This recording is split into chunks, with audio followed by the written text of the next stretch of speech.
ñu bari des fois ci weeru koor gi da ngay dégg ay questions yu bari nit ñi di ko laaj est-ce que lii dina dog koor est-ce que lii baax na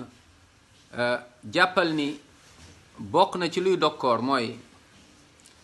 nit ki daal di lekk tey ko wala naan daal di koy tey wala boog am rapport ak soxnaam mu ngoog rapport sexuel ak soxnaam waa ci bëccëgu koor wala nit ki daal di tey mooy que ni def lu ñuy wax masturbation loolu tamit day yàq koor te dafa xaraam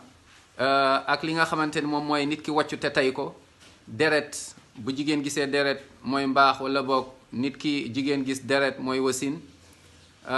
wala nit ki daal di nu mu tëddee yenn borom xam-xam tam boole nañ ci moom mooy nit ki bu defee xijaama ainsi de suite donc loolu sax du but bi tey mais wax mbir yoo xamante ni dinañ dugg ci expliquer incha allah taala ci beneen dars mooy loo xam ne day yàqu koor gën ci détail incha allah waaye am na loo xam ne du yàqu koor ñu bari dañuy yaakaar ne day yàqu koor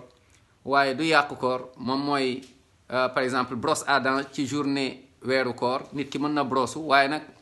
dañ naan na nit ki bàyyi xel na def ndànk bi maanaam fexe ba ndox mi bu mu jàll mu ngoog daal ñenn ñi sax dañ koy déconseiller waaye du yàqu koor waaye tam parfum tamit du yàqu koor